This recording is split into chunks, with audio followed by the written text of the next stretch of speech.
Hey, Mickey. Hey, Bob. You know, How you doing? I asked the lawyers to stay out of the room for a while so we could just talk like old times.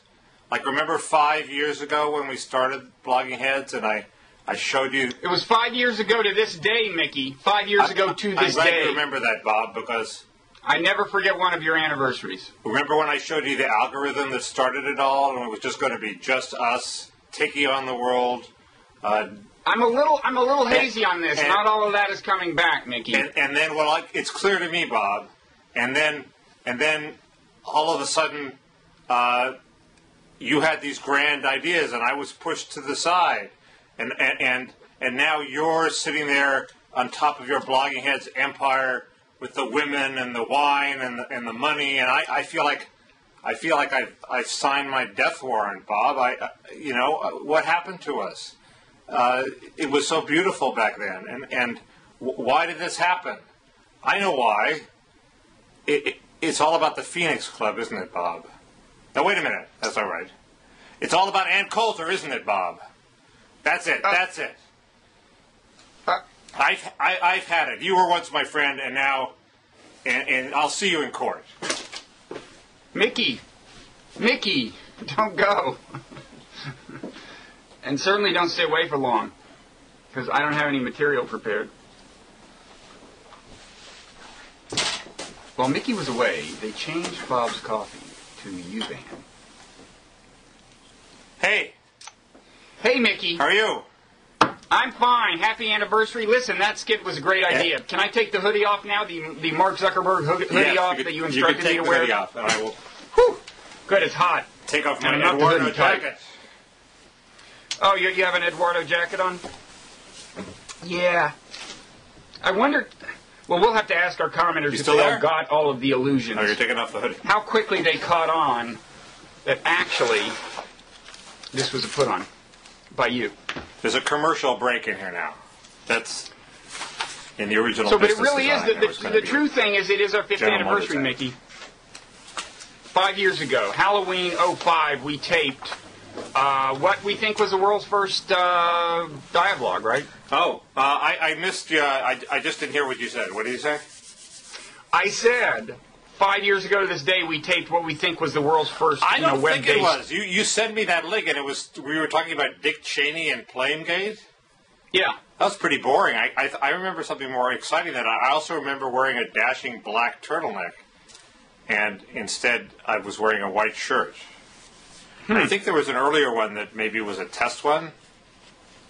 I don't know. My capable staff sent that to me saying that it was our first dialogue, and I sent it to you. And we will link to it. People can look to see that you actually have aged less than I have to admit. Wouldn't we have... Did we say in it this is our first dialogue?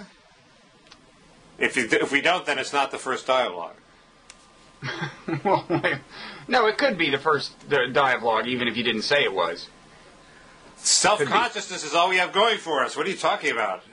Of course... You're right. Without the self-reference, we wouldn't be postmodern, would we? So, I think... I think maybe there was an earlier one that our search engine hasn't dug up. Lost, like the early Johnny Carsons? Something like that. Like Johnny Carson's anti-gay jokes, which you can't seem to dig up. Now, that's such an obscure illusion that... You can either spell it out or we can skip it. It's a reference. In a New York Times blog recently, you accused Johnny Carson of making anti-gay jokes, but then you had to dig them up from memory. I'm totally sure of this one, and I spelled it out. We'll link to that piece. It's at a postscript at the bottom of the piece. He participated in it, and look, it was the norm of the day. I'm not. People can only be enlightened as enlightened as their milieu permits, I guess. But we'll get to that. We'll get to that. What did you think of this Jon Stewart rally? It was a little parallel to the Glenn Beck rally because Glenn Beck, by trying to be political, as Ann Coulter said, basically he got 300,000 people to the mall and bored them to death. And Jon Stewart didn't bore them to death, but it turned, he gave a serious speech at the end that was actually kind of moving in some ways. But remember when he did that big scene on Crossfire where he said, "You're hurting America"? Yes, I do. Who knew that was like the sum and substance of what he had to say? That's his whole shtick, is we have too many extremes and we're not cooperating. And I understand that we're not listening to each other. And I understand that Blogging Heads is dedicated to bringing opposites together and having them talk to each other. And that if all media were like Blogging Heads, Mickey, there would be no wars. But my point is he killed Crossfire, and the result has been something worse. It has not been Crossfire people who knew what they were talking about debated about policy. They didn't call Obama a Marxist, a socialist, and a Kenyan. So they killed Crossfire, and it was replaced by people calling Obama a Marxist, a socialist, and a Kenyan. This was not progress that Jon Stewart produced. Yeah, well, I don't buy his media critique. I mean the extent to which he implicates the media in the trouble. I basically think, to a large extent, the media just reflect what's going on, and they respond to market forces. And if people are being vituperative, then you have vituperative media. Although, people like Rupert Murdoch, who have ideological agendas, can use media concentration to kind of sharpen the blade a little. But it's a good point that Crossfire, in retrospect, was pretty highbrow. I don't think he personally killed it. Well, they killed it that week, practically. And the guy who killed it said Jon Stewart was right. Now, he wanted to kill it anyway, I understand. But exactly. It was like killing Rick Sanchez. They were going to do it anyway. Similar, yes. Or Juan Williams. Yes, and then the guy who did it, John Klein, got killed. So right. We like that.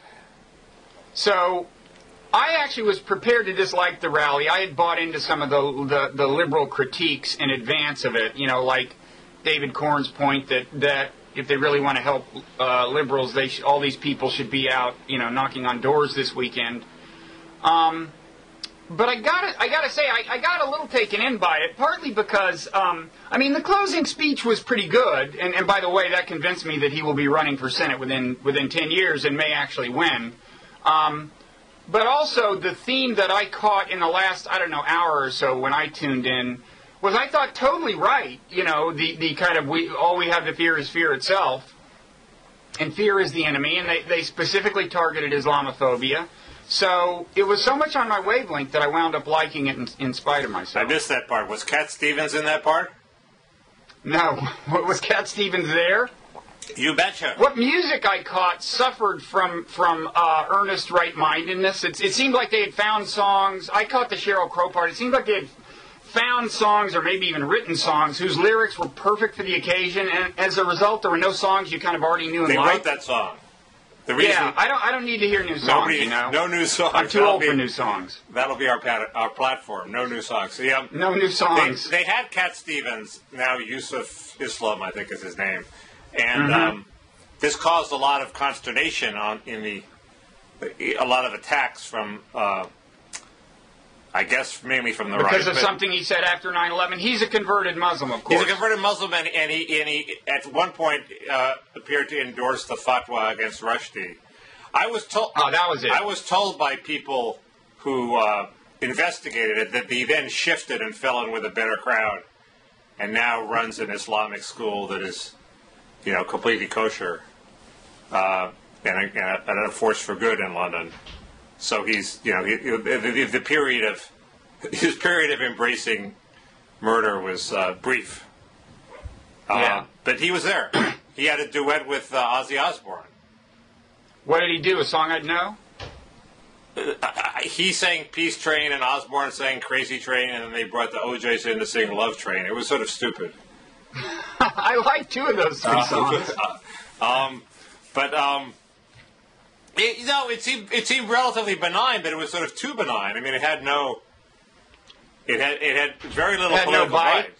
Hey, you got to give them credit. Well, I think partly in reaction to the preemptive critiques, notably that they would be seen as laughing at America. Oh, they were very defensive about that. Yes. Yes, I think they toned it down, and largely I think to good effect. I think they deserve credit for.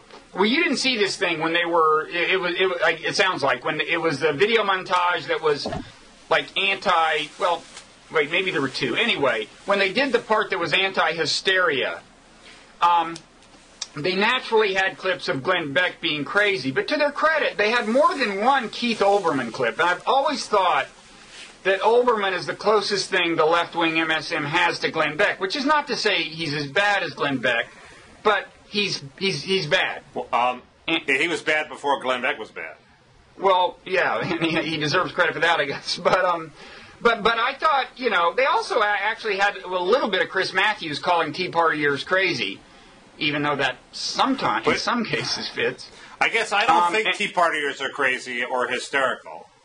Well, that was a position Jon Stewart was apparently taking yesterday, because this was a diss of Chris Matthews for calling them crazy. Well, then why is he having this rally to stop hysteria if he doesn't think that the main group that people think are hysterical is in fact hysterical? You focused on one of a number of paradoxes that could be said to afflict this enterprise. He's trying to calm people down by telling his rally against hysteria that there's no hysteria.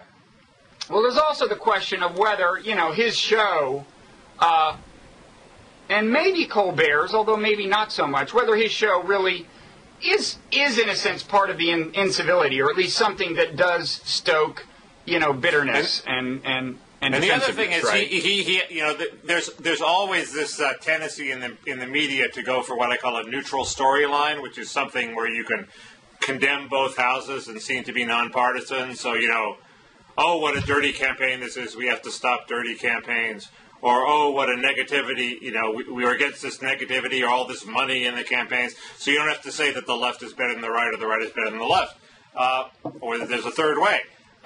And Jon Stewart's shtick is just another neutral storyline. It's just another, we should talk to each other, we shouldn't have the extremes. Well, sometimes the extremes are right, damn it. Yeah. I don't watch his show enough to know how unfaithful exactly this line is to his normal line on his show. It's clearly unfaithful to what he thinks. He's a liberal Democrat. But that's not the question, it seems to me. The question is this at odds with the influence he exerts on a day-to-day basis? We all have ideologies. I would tend not to think that. I think the show's pretty... You think he's an equal opportunity ridiculer? Well, not quite, but he's a civil ridiculer. He's always trying to bring people back to reality. Yeah. So, to that extent, it was honest, I thought. Well, then maybe the whole thing is internally consistent and he deserves a Nobel Peace Prize. Well, except if you admit that it's only Glenn Beck who's hysterical and not the Tea Parties. It's weird. I had this idea for a great TV show, and I've learned that I... What was it called? Where were you 5 years ago? It's not called Bloggingheads, Bob. It's... Mm-hmm. It will be a left has its paranoid thrillers from, about the CIA taking over the world and everything's, run by big oil corporations. This would be a Tea Party thriller, as if everything the Tea Party believes about a fictionalized Obama administration was true. They reward their enemies under the guise of do-gooding. They subvert the vote through Acorn. They give business to the Democrats, and like Vladimir Putin, they take business away from their enemies and it could have two audiences: Tea Partiers who took it seriously and lefties who took it as parody of the Tea Party mindset. Tell my friends is I find right-wingers hate this idea because they don't think it's fiction. They think that's just a reality show.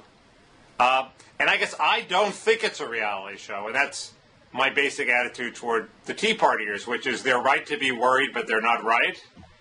Yeah. I don't think Obama really does want to run the auto industry. I think he did his favor for the unions, and he also felt he was preventing Michigan from a severe depression, and he probably was. But I don't think he wants to help General Motors and punish Ford, even though that's what he's doing. Now this leads to my grand summary of the 5 years that we've been on the air. When we came on in 2005. It was a period of hatred on the left, and now we're in a period of hatred on the right. And I would argue, although it really was a period of hatred on the left. If you remember, it was when the Iraq War had gone manifestly bad. Those of us who opposed it were very angry. And when I would bring like a neocon on the site or something, the lefty commenters would go berserk. And I was myself ambivalent about it. Such was my hostility toward them. But it really was, the hatred was on the left, and now the hatred is on the right. I would argue that although hatred is never good, it had more of a basis in reality then. I mean, they hated Bush for starting a war that he, in fact, started, okay? Now the people on the right hate Obama, for an economic calamity that wasn't his fault, for a jobless recovery that is jobless just for reasons of the technological state we are in, not having anything at all to do with policy.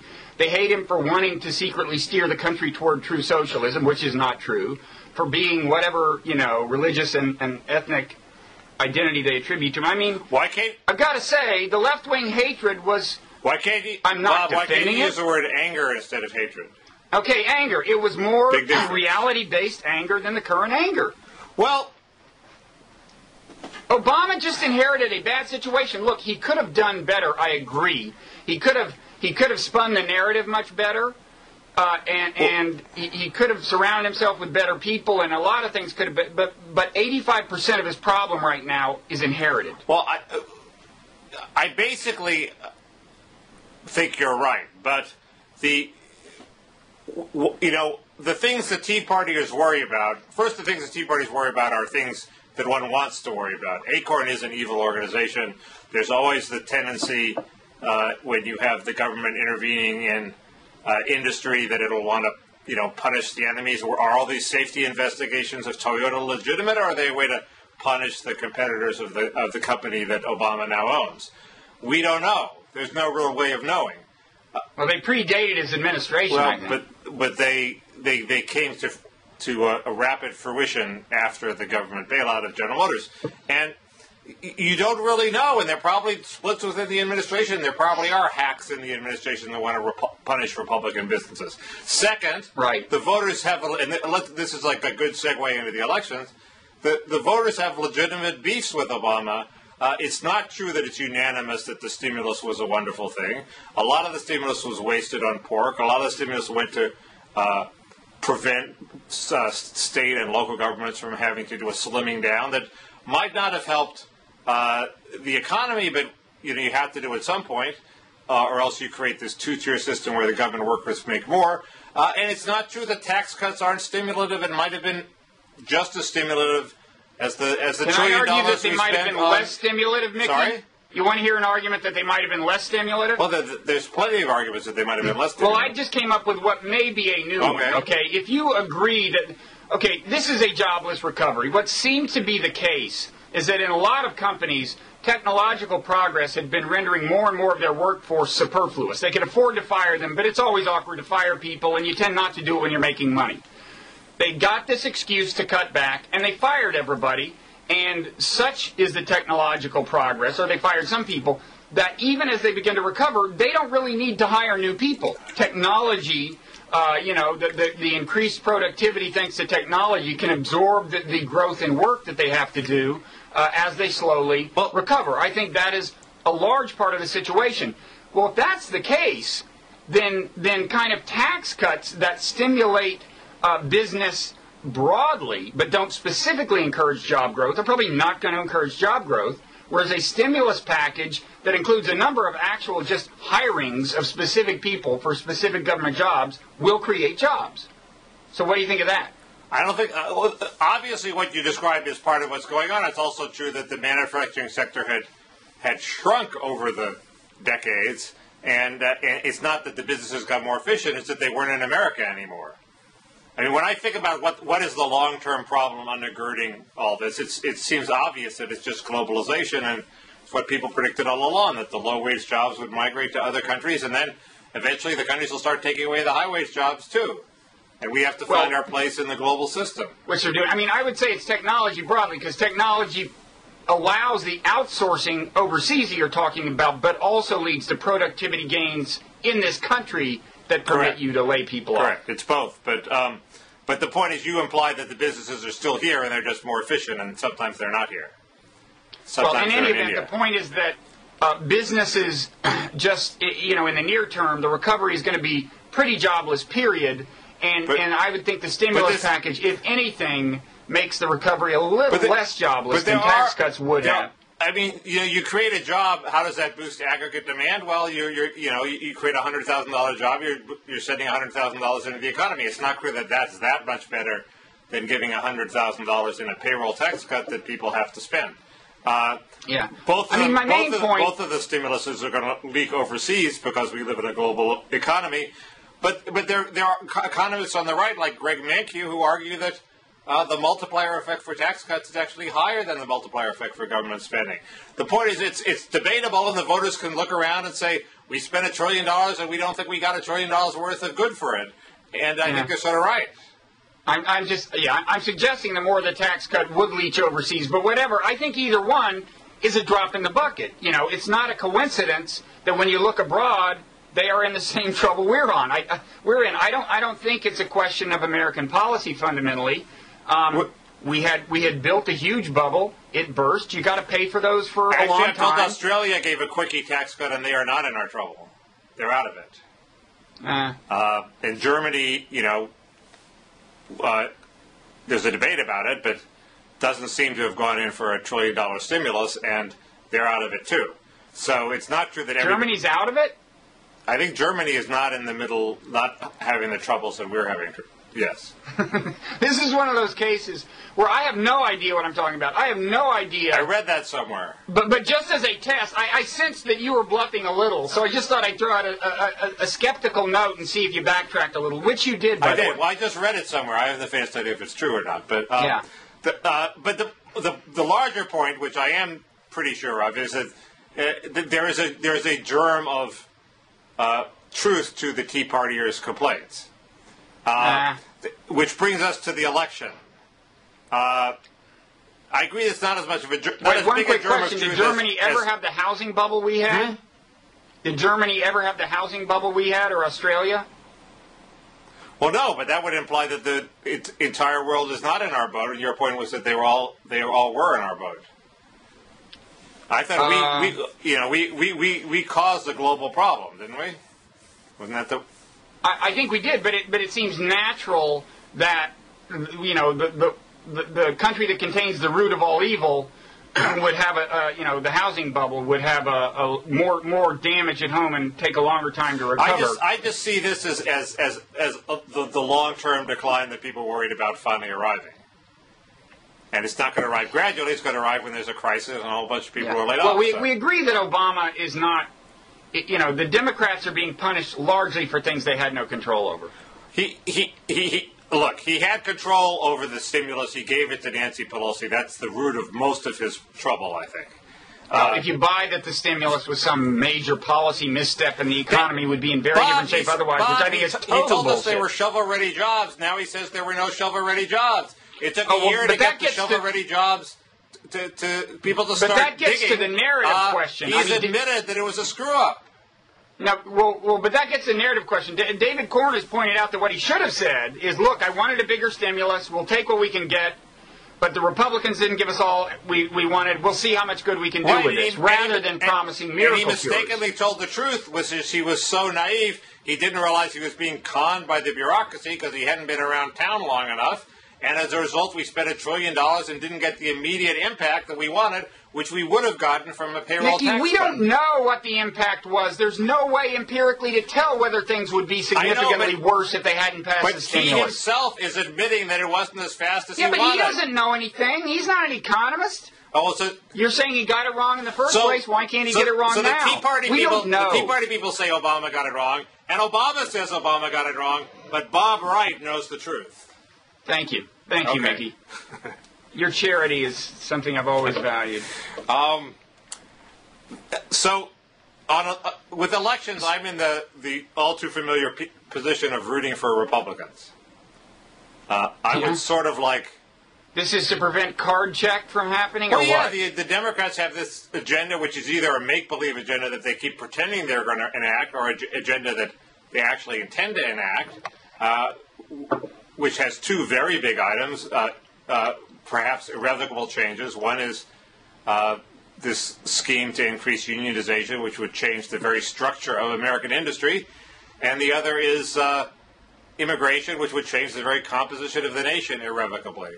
And the voters might rightly think, and I think, it'd be good to put a stop to that. And electing Boehner Speaker is a good way to put a stop to that. So I am not so secretly rooting for Boehner to be elected Speaker. He's not going to be able to stop health care. Health care is there. So Obama's done the good thing, health care. The bad things will be stopped by Boehner. What's not to like? That's a good situation. But, I mean, to be really rooting for them is to be rooting for a rout. We're all taking for granted that the Republicans are going to take the House. Well, that's all I'm rooting for. I'm not rooting for... Well, then you're rooting for the Democrats to win relative to expectations, right? No. I want them to be... them to take a lesson, to be taught a lesson.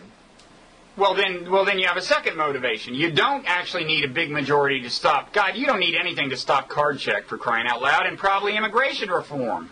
Well, they didn't seem to have a lot of momentum in the last couple of years. You don't want just to block it. You want to convince the Democrats this is a bad idea. It is going to go away. Don't bring it up again.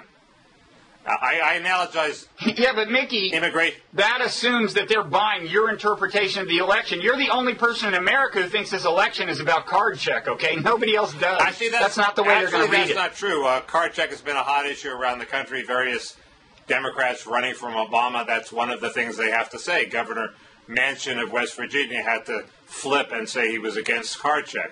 Michael Bennet, finally, after being bludgeoned by the press in Colorado, said he was against card check. It's just not true that card check isn't a hot issue. It is a paradigmatic ask anybody what the first several Tea Party grievances are. The grievances that are going to drive this victory. Nobody mentions card check. Nobody was mentioning it a year ago. It hasn't been a serious proposition for more than a year. You're going to tell me immigration is not a hot issue in Nevada? I didn't mention immigration. I was talking about card check. You want me to talk about immigration? Card check and immigration are both hot issues. Immigration is hotter. Way. But that doesn't mean card check isn't hot. It's just immigration is really hot. First of all, quickly, what will qualify as victory relative to expectations? If the Democrats only lose 50 seats in the House, that beats expectations. Chait's article was reasonable. Jonathan Chait wrote an article where he said the historic norm is that the Democrats lose 45 seats.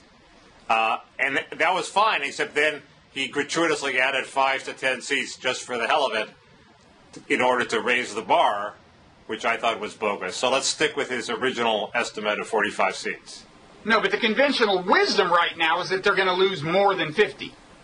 Well, Nate Silver is predicting 50, 55, something like that. So is Nate Silver the conventional wisdom? I don't know. The conventional wisdom keeps moving the goalposts up, and at some point the goalpost is going to get so high that they're not going to meet it. I mean, Charles Krauthammer says 60. Is he the conventional wisdom? I say 50 is victory. 50 is victory for who? The Democrats. Relative to expectations. You're insane. That's only because you've set expectations so wildly high. If Nancy Pelosi is ousted as Speaker, that is victory for the Republicans. Jesus. The media. I said relative you're to what Jon expectations. Stewart is talking about. What about the Senate? I find it hard to believe that the Republicans will get the Senate. I do think but it's possible. It's possible Boxer will lose. It's possible Murray will lose. It's likely that Bennett will lose. Well, Boxer already surmounted the high hurdle, which was defeating you in the primary. That's right. Once she's coasting at this point. Once she tasted blood, there was no stopping her. Did she ever acknowledge your existence, by the way? She at one point said, "I forgot he was running." And there's no evidence that she had known in the first place. Oh, yeah, no. She hadn't mentioned it. I shook her hand. I ran into her at one point. You shook her hand? What, you waited in a line along with her well-wishers? That's pathetic. No, at the convention, I went to her press conference. Mickey, that's not a very dignified way for her rival to wind up in the same room with her. I was desperate for publicity, Bob. We've been through this. She came over and shook my hand. Did she know who you were? Yes, she said, thank you for your... Did she ask you if you could get her a cup of coffee? She said, thank you for your past support. She was very civil. It was fine. Is your career in politics over? Bob, I've learned to never say never. You could run on the Jon Stewart ticket. Balance the ticket. Well, I'm for the extremes. I thought you were going to... Anyway, you haven't given me grief for rooting for Boehner. Jesus.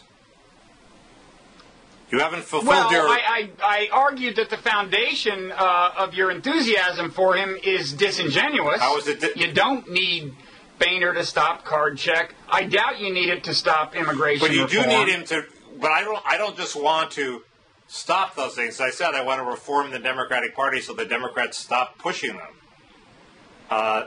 There is a way for the Democrats to get their amnesty if they want, which is to go for enforcement first and wait 10 years, and then you have then people will be happy to give the amnesty. But why not border enforcement at the same time? Because nobody thinks the border enforcement will work. You have to prove to them that it will work first. It didn't work last time, Bob. Well, that's because they didn't do all the things you would have them do if you were running the country. Well, it's because the things that they said they were going to do were undermined by liberal lawsuits. So let's have the liberal lawsuits and let's see what happens to them before we grant an irrevocable amnesty that will only attract more people. We've had this argument, but the point is, you want the Democrats to change so they stop saying next time we get back in power, we really mean it. This time we're going to do these crazy things. Anyway, I don't really think. I think you're attributing too much coherence to political parties, too much kind of intellectual coherence, as if they were people who learn. Well, that's not true. Lessons. After the Mondale drubbing, the Democrats did rethink for a while, and we got Clinton and Clintonism, and the result was a success. Why wouldn't the same thing happen again? You mainly got Clinton in the immediate wake of the Gingrich victory. In 94. As of 92, he was proposing health care that's at least as radical as anything we've seen from Obama. But he ran on a platform of ending welfare as we know it, Bob. Right. Well, so that was ending discrimination against gays in the military, which and then he did end welfare as we know it, and then he was reelected. So. Yeah, that was the one truly centrist thing. No, he also did free trade. And that was not an aberration. That was not a departure from... And he produced a budget surplus. America had been a free trade nation basically forever. Anyway, he maybe fended off some growing protectionism, but speaking of coherence, let me ask you a question. What is represented ideologically by the coming Republican victory? In other words, it seems there are two coherence questions about this coming victory, at least in the House, apparently. First of all, to what extent are the so-called Tea Partiers on the same wavelength as the Republican Party? A. B, to what extent are the Tea Partiers on the same wavelength with each other? I'm not convinced that there's a lot of coherence in either case. What one thing would you say is kind of truest of all Tea Partiers? What's the one belief, significant belief, with policy implications that you think is closest to being held by all Tea Partiers? They want a smaller, less intrusive government. That's too vague. What? That's too vague, and because they say they want it. I want to hear a policy that they would all back. It's easy to say that, but what would they give up? Well, they're against the auto bailouts. They're against I think they're... Going forward, the auto bailout has happened. It doesn't seem to work out that badly, but going forward, here's in a way the question.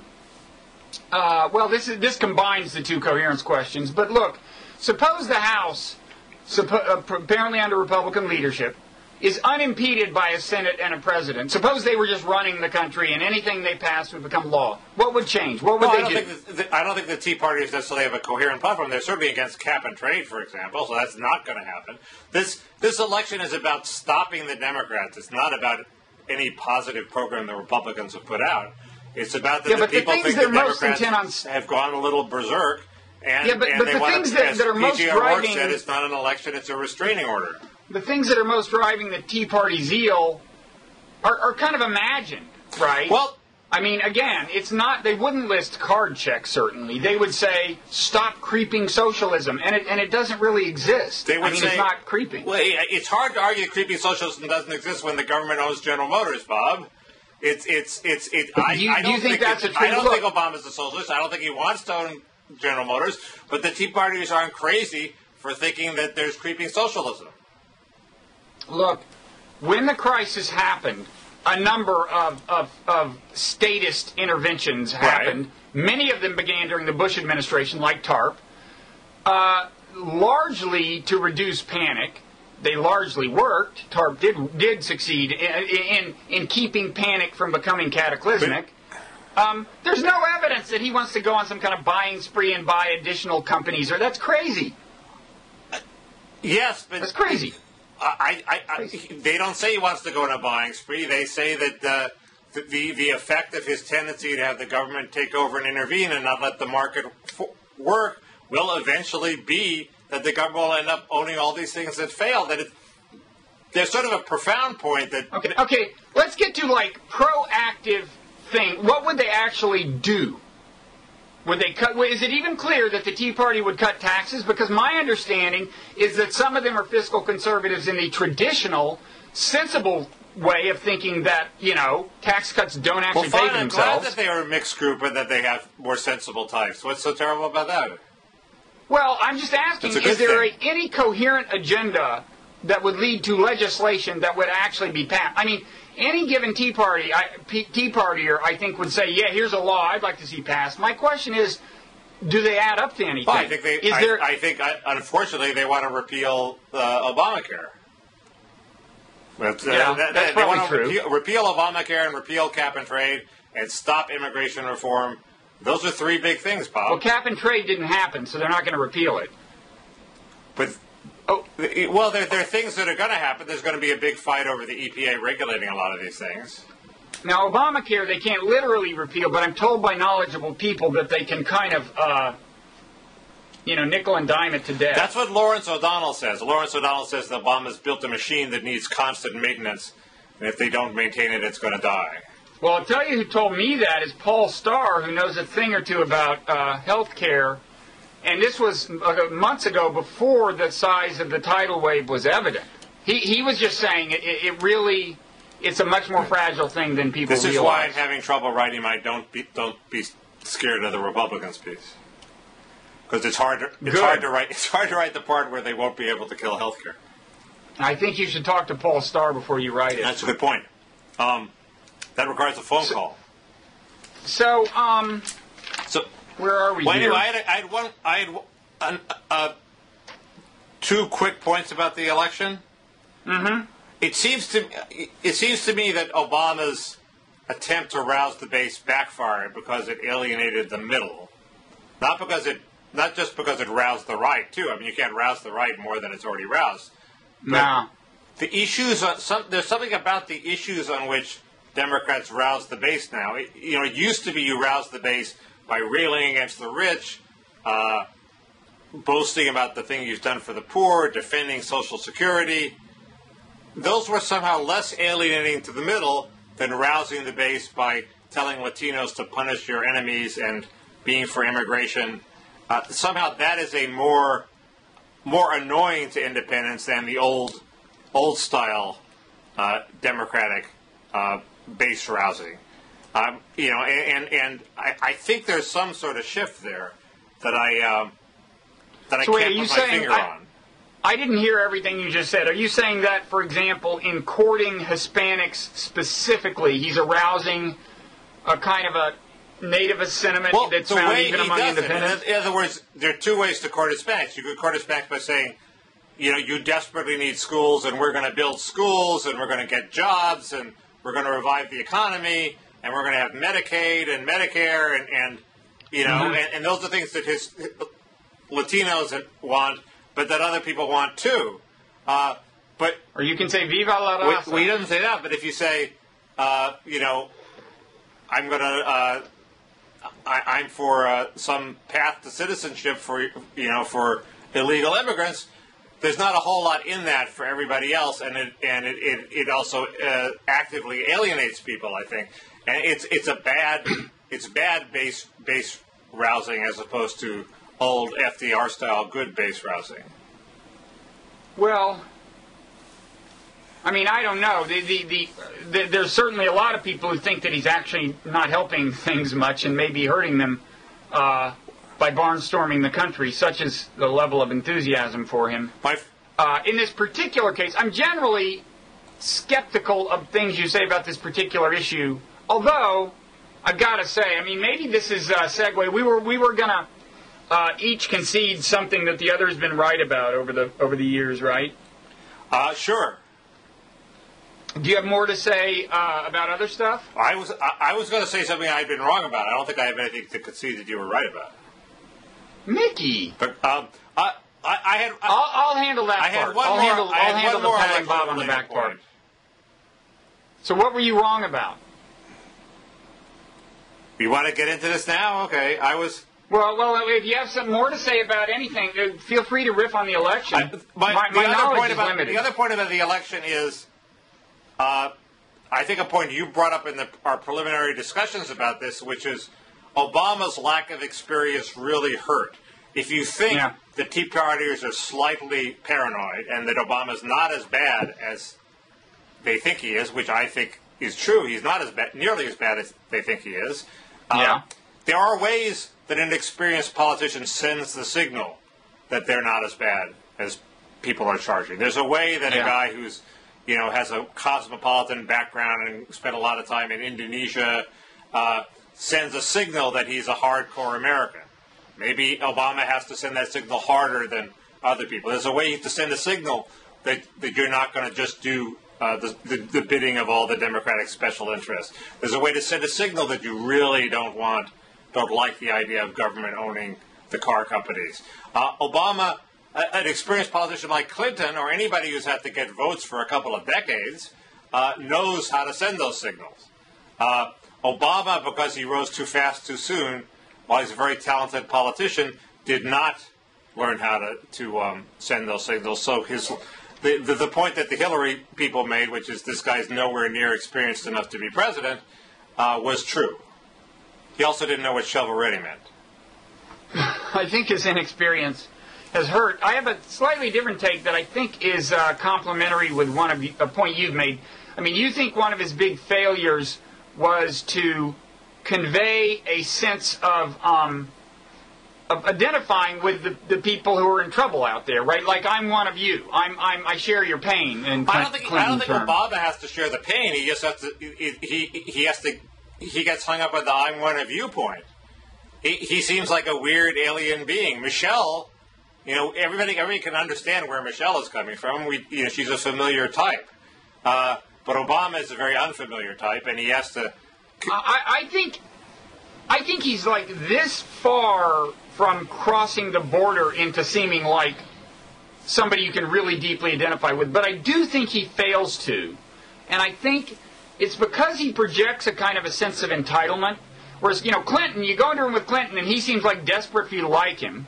He sees the media. He wants to go chat with them. Obama seems aloof and indifferent, as if his self-esteem is such that he doesn't need anyone's approval, right? You agree he conveys that? Yes. And I think in that regard, a big mistake of his, lack of self-awareness, first of all, but a particularly bad pick was Rahm Emanuel. When Rahm Emanuel was selected, somebody who knows a lot about politics in Washington predicted to me that he'd be gone in a year. He was off by 9 months or something. But anyway, he said to me, and he knows Emanuel, he said, Rahm Emanuel is incapable of respecting the person on the other side of the table. And if that's the guy you've got, kind of the most important kind of counselor, the most important intermediary that Obama has with Congress, you're just not going to correct the problem that we're saying Obama has to begin with, right? You know what I mean? That's a good point. I don't know if that's true about Emanuel.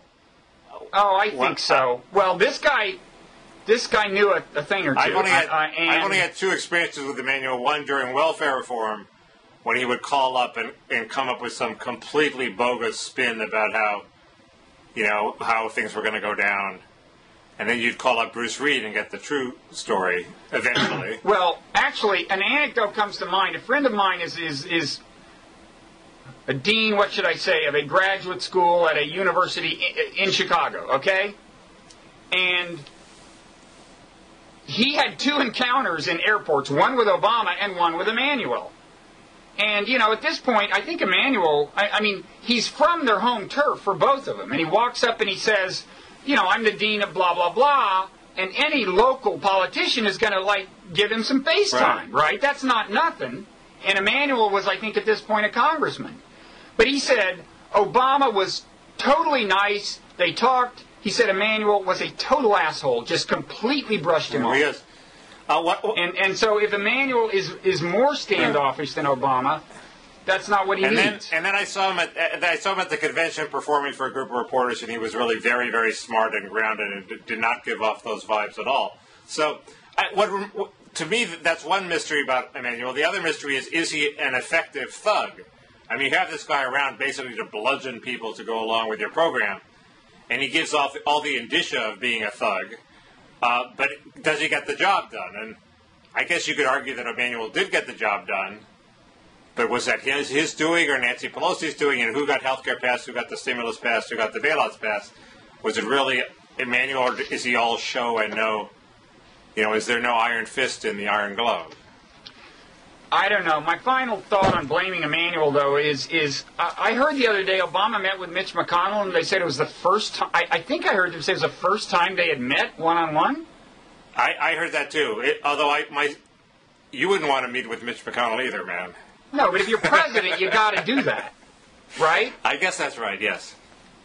That seems crazy. Yes. And that seems like some combination of Obama's aloofness and Emmanuel's inability to put himself in the shoes of like other people. I heard Major Garrett talk about this on the radio.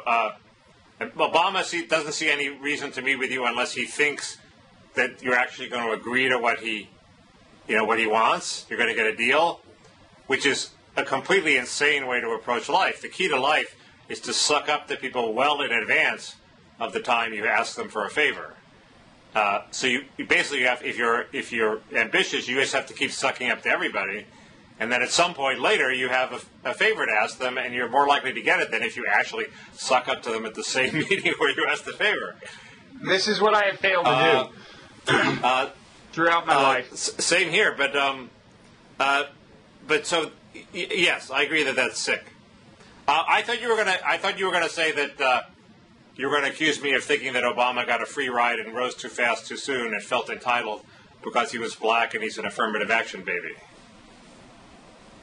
I'm willing to attribute that theory to you. It wouldn't make me especially think less of you. It's not. I think that's sort of becoming clear, although he's obviously very meritorious to begin with. But do you disagree with that? Yeah, it seems plausible that there's at least some of that. I wouldn't. I mean, to say he's an affirmative action baby, I wouldn't say it's. I don't know how long that dynamic has been in effect. I'm sure that, knowing what I know about, kind of Ivy League environments, that he was probably treated with more deference, and some of his comments were treated probably less critically in some academic environments than they would have been if he was white. That's probably true. Well, there you go. Yeah. No, I think, what he kind of, the harsh lesson for him has maybe been, yes, there are environments where people will like you more because you're black, and you've been in some of them. There are also places where they'll like you less. Welcome to, certain parts of the American electorate. No, it's not that they like him less. This is the first time he's been subjected to an honest critique. Oh, come on, Mickey. You don't think there's any strands of racism at any of the Tea Party rallies? All over the place, but what? I'm a '60s person, Bob. I think there's you racism. You don't think the ability of the opposition to depict him as the other? Hey, let's talk about Newt Gingrich's comments after Dinesh D'Souza's piece. You don't think race played a role in that particular meme, Mickey? Bob, you're violating the Jon Stewart dictum. You're judging America by the extremes and the people who are... I didn't say this was true of America. I said some sectors of the electorate, at least some sectors of some Tea Party rallies. Yeah, but you rallies. had a nice little critique of Obama there, which is he goes to law school, nobody says... Barack, you're full of it. What you're saying makes no sense. Mickey. And now he becomes president, and suddenly he's judged by whether what he's saying makes sense or not. The difference between my critique and yours is right-wing because it doesn't acknowledge the reality of racism and the way it's played into his situation.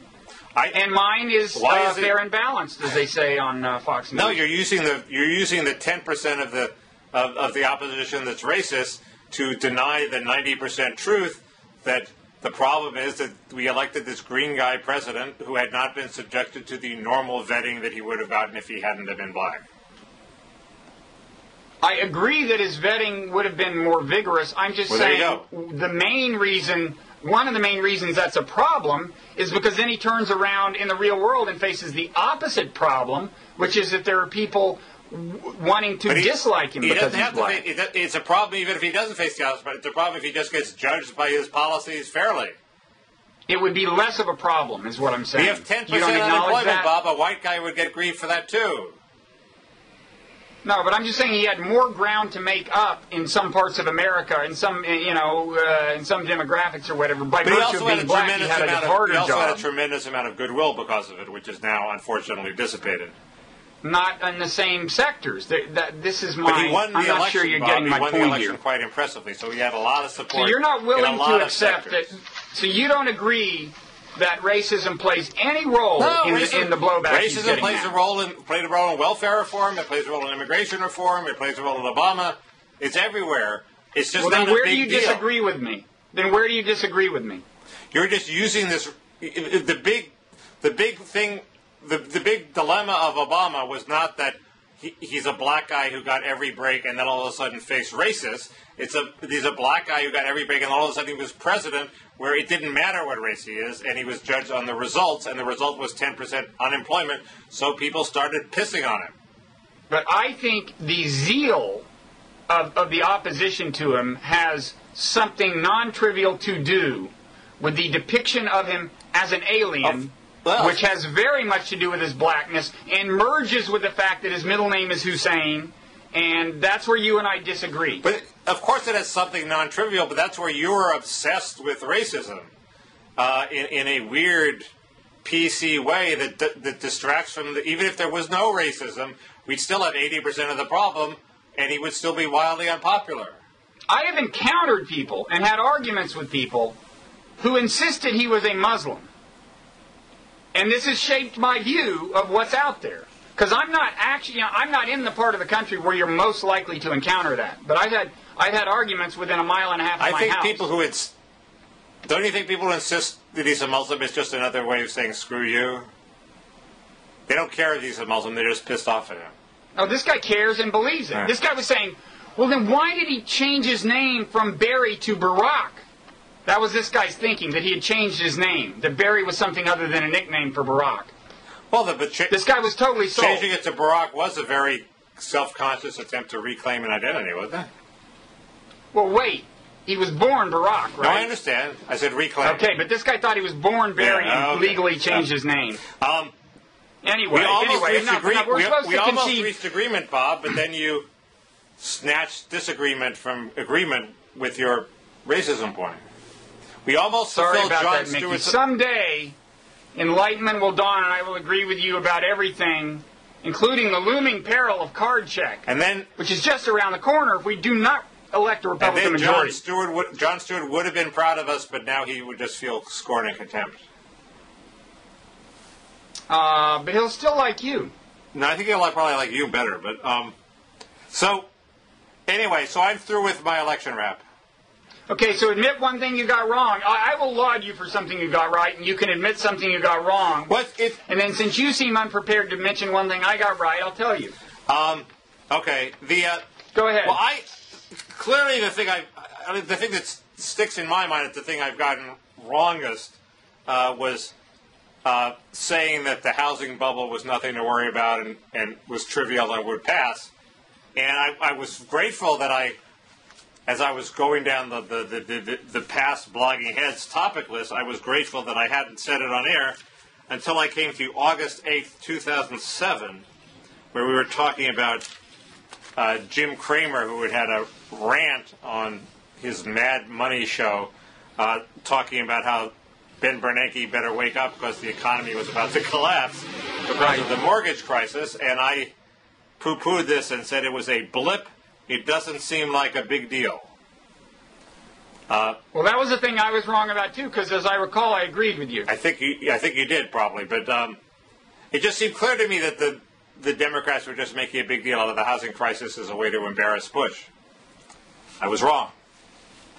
You were wrong, and I was wrong with you. But I'll tell you where you were right, Mickey. Okay. And this is a good news, bad news thing. The good news is that you were prescient in anticipating and trumpeting the magnitude of the coming backlash against immigration reform. That's the compliment part. The less complimentary thing is that the reason you could anticipate it is because you so deeply identify with the reptilian fears that drive, and in my view, largely irrational fears that drive the anti-immigration movement. I think the jury is still out as to whether immigration is a long-term killer issue. I mean, clearly it's going to be a big issue in it's driving the intensity of the anti-Obama movement, right? I don't think it's that important in the anti-Obama movement. It's very important in a few states. So you think the creeping socialism thing is a much bigger part of the Tea Party's identity? I think the bailouts and the stimulus are what really piss people off. Yes, and the fact that the stimulus hasn't worked as well as they. Well, I take back my compliment of you, but I'm sticking with the insult part. You're sticking with the argument that I'm a reptilian racist. Yes. Thank you. No, I wouldn't put it like that. I would say your fear that Mexicans are going to reclaim the very block you live on is perhaps overblown. Well, we've been through this. I don't think that's going to happen. But you do go to these demonstrations, and there are signs saying, "This is not your homeland. This is my homeland." And those signs are saying that this was, which is true in some accounts, that this is. It's certainly true that it was once part of Mexico. So yeah, those sentiments are there. I think we're now at a stage where it's not going to happen, but there might be some minor league terrorism. That's all I've been worried about. It's going to be. Speaking of which, now can't you think of anything I've been basically right about, Mickey? I didn't know I had to look for that. No, I only thought about something that you've been wrong about. Don't you think I've sized up the actual nature of the terrorism problem fairly accurately? But I always agreed with you about that. Okay. It's not that we debated about it, and I always agreed. And you convinced me to oppose the Iraq War, thank God. And you saved me there, but that happened, I didn't, I never, that happened before we started Bloggingheads. Yeah, okay. I mean, I do think, if you go back to my piece, my 10-part series for Slate published a year after 9/11, it holds up fairly well. I mean, things always look kind of dumb in retrospect in some ways, but the idea being that don't think of Al-Qaeda as this group of people we have to kill. Think of them as this diffuse organism that feeds on hatred, and if in trying to kill the organism you increase the hatred, you're in trouble. That's exactly what we've done, invading Iraq, in various ways, and that's a problem. And now with this attempted bombing emanating from Yemen, I hope we don't think that this means, we've got to deal with a problem on this turf, this Yemeni turf. You could have done that from anywhere. You could have done it from a Holiday Inn in Detroit. You could do it from anywhere. It's not, anyway. I admit that when you said that somehow that whacking terrorism was like whacking a dandelion, you just spread the spores all over the place. I admit that I thought that was a simplistic academic metaphor at the time, and I think it's now actually pretty close to the truth. That was written only weeks after 9/11, and actually the column itself is simplistic because I was quoting someone's speculation about what would happen if you killed Osama bin Laden, and I certainly think actually just killing him would be fine if you could do it that surgically. But anyway, it's a good metaphor. I didn't come up with it. All we have to fear is fear itself is my final word on this whole subject. Can I get to the thing where we were wrong about? I think. Oh yeah. I think you have to give up this whole PC thing, where any mention of where you try to suppress any Juan Williams statement that he said he was scared when he saw people in Muslim garb on planes, and he was really just saying an emotion that he felt that he naturally felt. I would not have fired Juan Williams for that. I think it's clearly irrational. You got to point out, Juan Williams, excuse me, but you're nuts. You're nuts. We've had 90 million flights take off in the last 9 years. None have gone off. A. B. For males, there's basically no such thing as Muslim garb. Imams may wear turbans, but Your average Muslim guy, even if he wasn't going undercover to blow up a plane, doesn't look, I mean, come on. Well, that's not true, Bobby. If you take planes from New Jersey, from Newark, there'll be 7 or 8 people who are students at some Muslim school there, and they'll be wearing like I don't know what Muslim garb is, but they're wearing. That's my point. For males, it's nothing in particular. They're very identifiable, either headgear or some sort of white clothing. That's just not true. You can immediately tell who's coming we from the mosque. We know they go undercover it's just a crazy fear. Well, but the fears are the fears of. It's a natural. It's not unnatural. It's just crazy. A, Al-Qaeda does new things. B, people worry about explosives hidden under garments. Yeah, fine. But, Mickey, I'm telling you, our nation's survival depends on regaining sanity. Anyway, he wasn't necessarily the way you... That was the beauty of the Stewart rally. My point is the way you regain sanity is by letting people say what they think, and then you analyze these emotions and say, well, that's sort of irrational. Look, I wouldn't have fired him. Would actually be the first person to admit... Mickey, the only place I think we should enforce speech codes, and I don't mean legally enforce, I mean morally, with moral sanction, is in the realm of out-and-out ethnic slurs, okay? Right, and that's the other thing I think you should give up. You should give up your... Well, fine, but I'm not gonna. You should give up your jihad against Ad Coulter because she once used the word raghead, which is on the Pentagon's accepted list of... You can say that, Mickey, but I'll tell you something. The fact is that the United States... is, in a way, the most successful multi-ethnic society in the history of the world, and in particular, blacks and whites have coexisted more or less peacefully, in a situation with a degree of integration on a scale I don't think found anywhere else. I don't think it's an almost unrivaled success story, and an integral part of it has been very strict speech codes in that realm. So I would say, be careful before you abandon. Well, this is the argument. I went and heard this lecture by Putnam, who's the guy you wrote a review of his book, and he argues that PC has.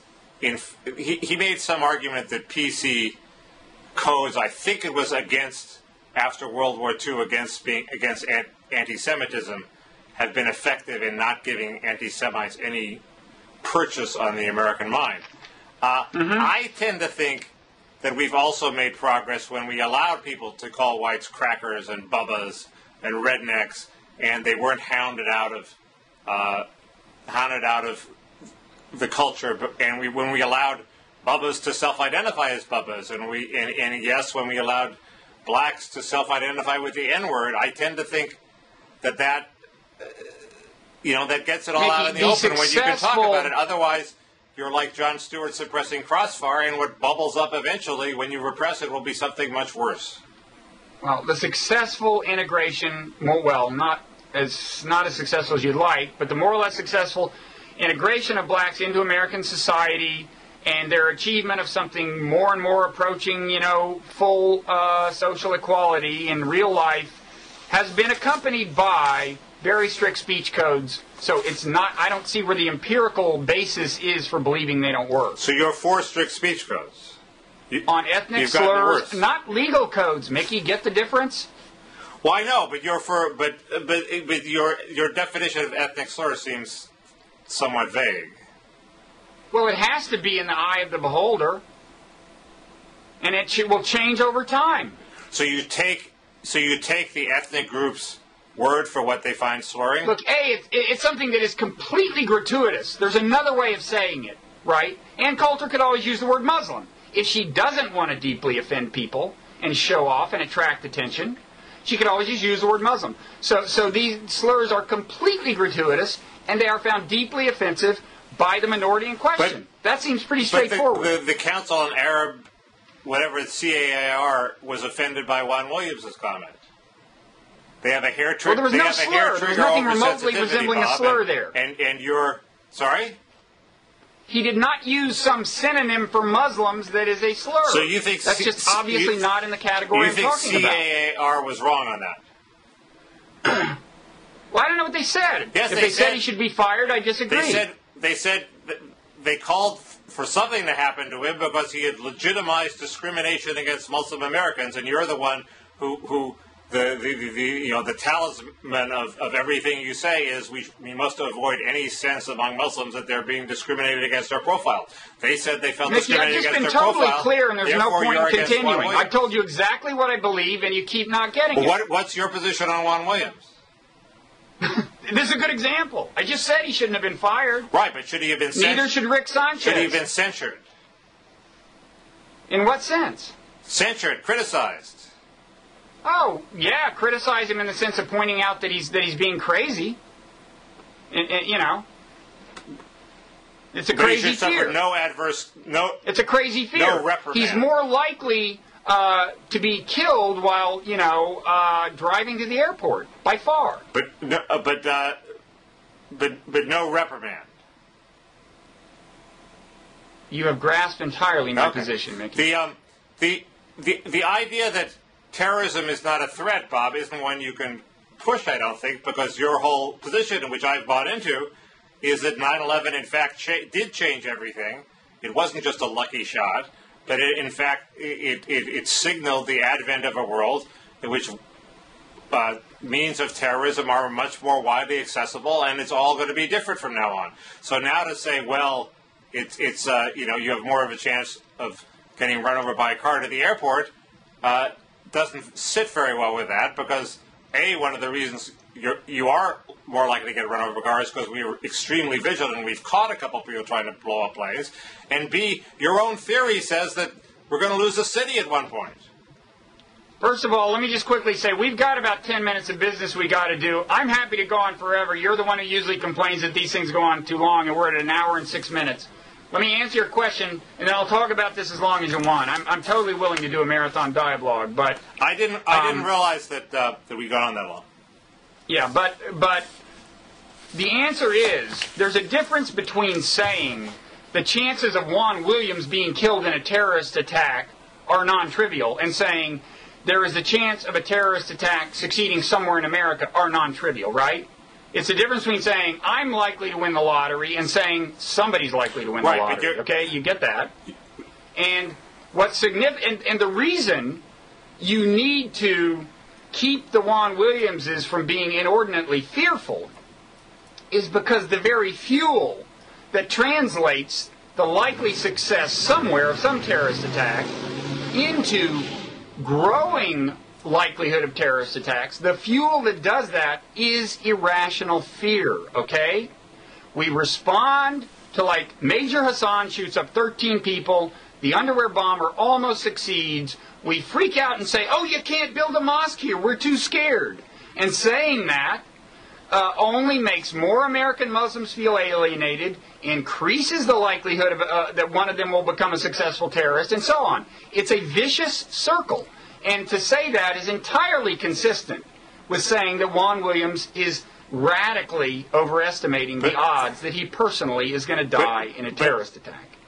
Doesn't, Islamophobia aside, doesn't irrational fear of a terrorist attack actually work in our favor if it doesn't produce Islamophobia, if it just produces people who are extra vigilant beyond what any rational calculation of the percentages. Sure, if it's only channeled in this rational way. I mean, if it makes us vigilant in a non-destructive way, but if it makes us start doing what I think you favor, ethnic profiling of Muslims at airports, it only makes things worse, I think, in the long run. Well, Juan Williams didn't say he was going to do anything to these Muslims. He just said he was worried. All I'm saying the appropriate responses to Juan Williams is to explain how confused he is. That's all I'm saying. I think the truth is that he was trying to restrain Bill O'Reilly.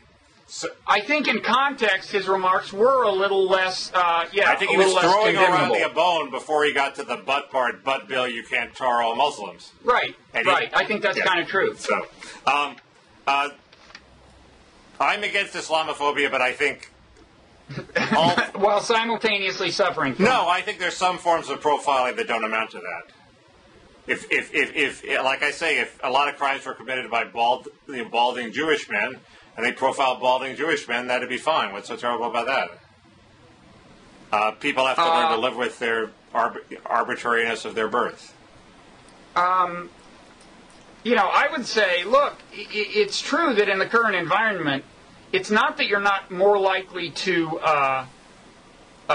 to catch a terrorist by doing ethnic I'm not even arguing that by doing ethnic. I'm saying that ethnic profiling is so itself conducive to further terrorism that the gains you get in efficiency are not justified in the end. In the end, it's a net loss. Okay. I had one more thing that I wanted to bring up, which is a killer topic that I think you might not last till next time. I'm okay with the 2-hour dialogue. It's a 5th anniversary. We can do anything we want. We own this platform. And then we'll get to your 10 minutes of business. Okay. Bring it on. Grindr. Have you heard of a site called Grindr? No. Grindr is I've heard of a sandwich called Grindr. No, Grindr is, as it described to me, it's like Facebook, except it's a little dirtier. Basically, if you're a gay guy looking for sex, you go on this site Grindr, or if you're a straight guy looking for gay sex, you go on this site and it shows you 20 pictures of, it's like Facebook, except mainly the pictures are of naked male torsos. And you click on one and it says, Jim is 2 miles away in his car. And you see you click on Jim, you contact Jim, and he comes over and you have sex. And you get right to the. What if he's not attracted to you? Well, he gets to see. I'm not saying he wouldn't be, Mickey. Picture. I'm just saying, he could be. He would be attracted to you, but what if he's not? He gets to see your picture too. Of just your torso. Apparently this works, Bob. People make these decisions very quickly, and the sex is very quick, so they're not like giving up large parts of their life. And I refuse to believe that facial attraction plays no role. Maybe their face is involved too, but they have a million users and climbing. Very few hygienic precautions. I was with a very respectable gay guy who uses it all the time. It's the end of civilization as we know it. You think it is? Well, I'm saying that as a joke, but it is true that it might lead to rampant STDs and something AIDS-like. It is certainly. I found it a shock. So it's totally the health consequences that you're concerned about. No, I find it sort of shocking in general because it's not the sort of sexual ritual I'm used to. How do you feel about heterosexual prostitution, which seems to me like pretty much the same thing? What? Heterosexual prostitution is tolerated because it's sort of undercover and not out in the open, and it's a small. Well, I didn't know about Grindr, so it's not too out in the open. It will be soon. Well, we all know about prostitution and escort services, That's why I wanted to do it this month. I know, but this is going to be a much, much bigger and more public deal. And it's certainly going to change the perception. And you are against Grindr. No, I just think it was amazing. And is the end of civilization as we know it, as you just put it. Yes, but that was But you're not against it. It's just the end of civilization as we know it. Bob, that was a joke. Jesus. Oh, okay. Well, I'm glad I helped clarify that but you're for not you. Shocked, I saved you a lot of grief You're not shocked by this? I'm kind of not shocked that it happens. It's a new technology for doing something that I was already kind of aware of, I think. And you agree this will never work for heterosexuals? Well, you rarely have the symmetry of interest in a sheerly sexual encounter. Correct. It's not to say never happens, but on average, male and female sexual psychology are not exactly the same. I take that as no.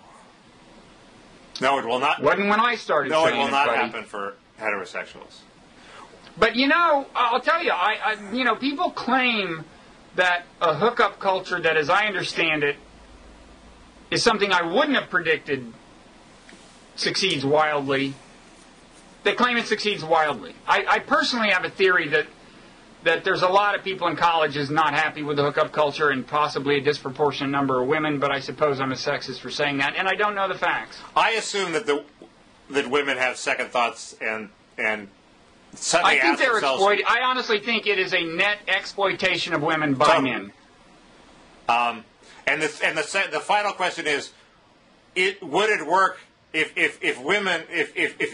heterosexual men had their way and women were as willing to partner with them as other homosexuals are willing to partner with homosexuals. Is that would it work for heterosexual men? In other words, is gay sexuality just the expression of male heterosexuality if there weren't any social and gender barriers? I think gay sexuality is a lot like, what male sexuality would be like if there was symmetry of interest. Yeah. On the part of the average female. How much trouble are we going to get in for this? Why did you lure me into this? Because I thought I could get a good rise out of you. And I was shocked. I was shocked by this thing. I guess eventually it'll come to be, just like having takeout hamburgers. But at the moment, it seems shocking. And I had a perfect slogan for them, too. Well, let's hear it. You had me at hello. There's got to be some. You can change up hello in a way, and you can switch something in for hello that makes it funnier, I think, but I'm not sure what it is. Give it a shot. We have a contest. Apparently, these encounters are not verbal. At all? No, not. I assume that they're.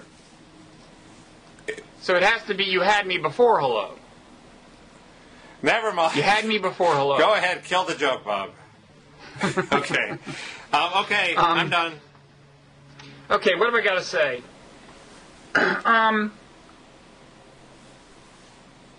First of all, we should just thank everybody, right? It's been 5 years. We're still standing.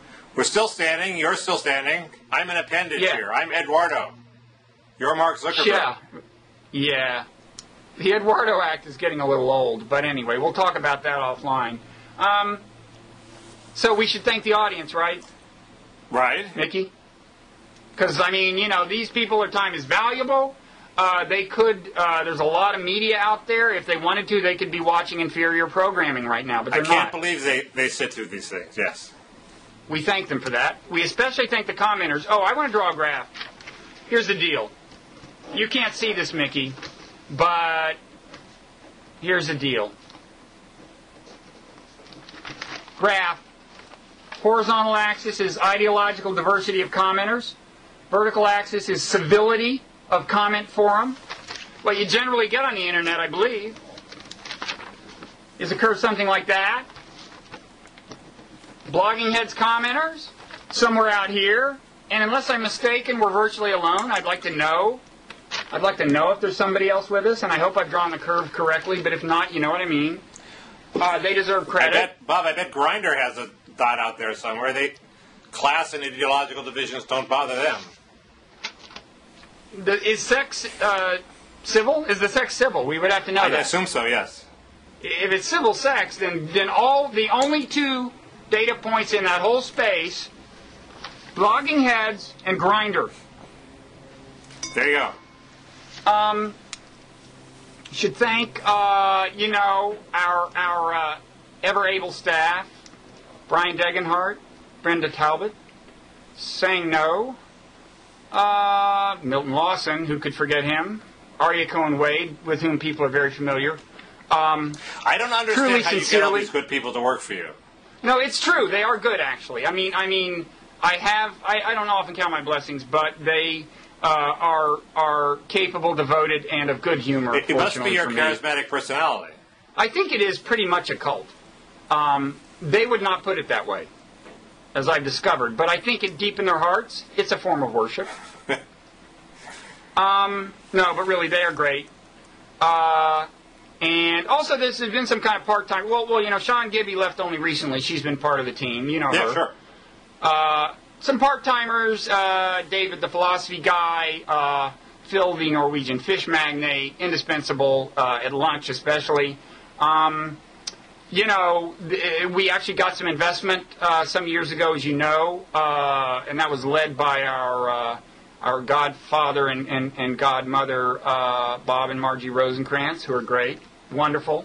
He also was the first guy. He also got Brian Lamb off the ground with his first donation. He's the founding chairman of C-SPAN. Who else should we thank, Mickey? You haven't thanked the real Eduardo, the man who made it all possible. And that would be Craig Dingle. Craig Dingle. Thank you, Jesus. Greg is now. You know where Greg is? No, I don't. He's at Facebook. Really? Greg is Eduardo. Jesus. Greg invented the Dingalink. I have pretty infrequent contact with him now. It kind of went without saying that we thank him because he's officially listed as a co-founder on the site, I believe. And he just helped save us, along with Brian, when we were hacked for the first time. They destroyed every comment in the history of the forum. We fended off that attack and did a successful backup. But yes, Greg is a god. He's kept us on the cutting edge from the beginning. This is the longest dialogue ever, by the way. Well, I'm very proud of that. I'm sorry, I got so excited I didn't realize it was going on for so long. Yeah. Finally, we gotta mention the caricature that you've seen of us, and I just want to say, I did not line that thing up. The caricature of you and me that is on the site. That was the work. Tom Tolles did that at the instigation of Sang, the aforementioned Sang, who is the evil genius behind so much of what appears on the site. And I like to think that it's a better likeness of you than me, but am I deluding myself, Mickey? Well, you look. It makes me look relatively better than I actually look, and it makes you look much, much, much worse than you actually look. Thank you. It captures something about you, Bob. It does, and I gotta say,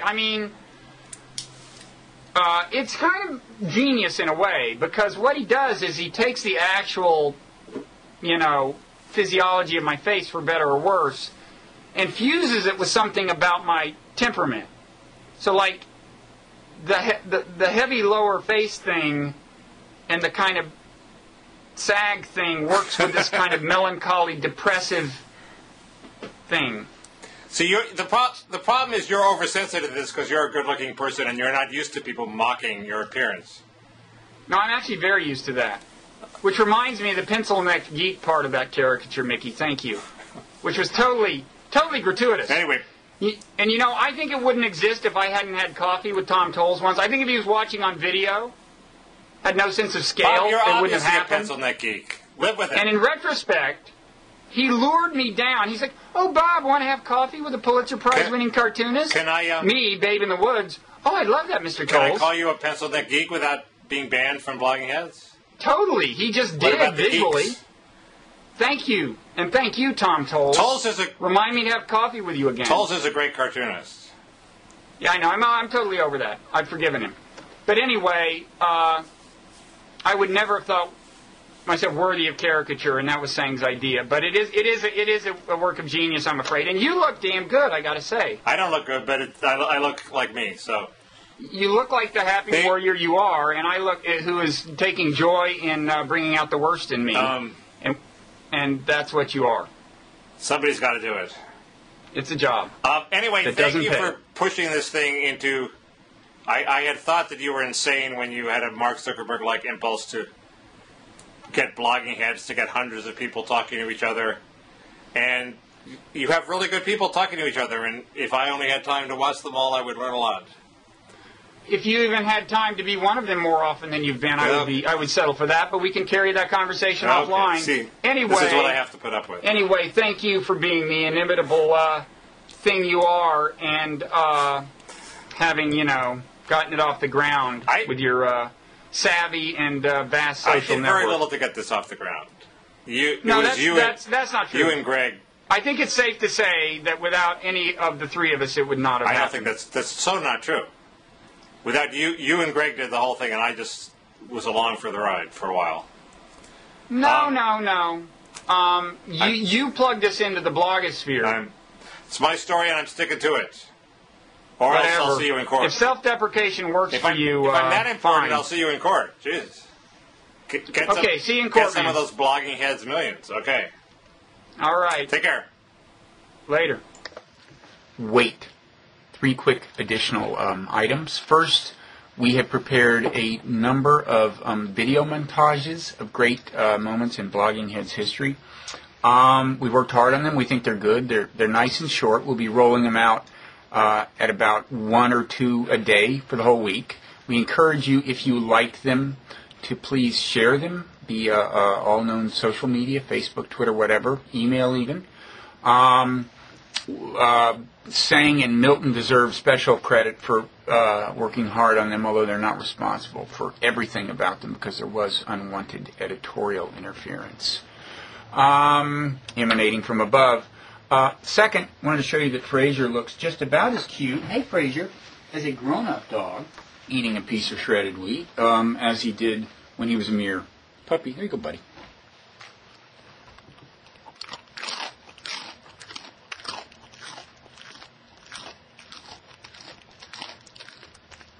Yeah, can't beat that. Third, quickly, there's a new member of the family, Milo. Come here, buddy. Come here, puppy. Who is not as enthusiastic about shredded wheat as Fraser, but I think he likes to mug for the occasional camera. Actually looks about as much like a monkey, hey, puppy, as he does like a dog. But we like him. We like him, and he loves to torment Fraser, which is good for Fraser. And that's about it. Thanks again to everybody.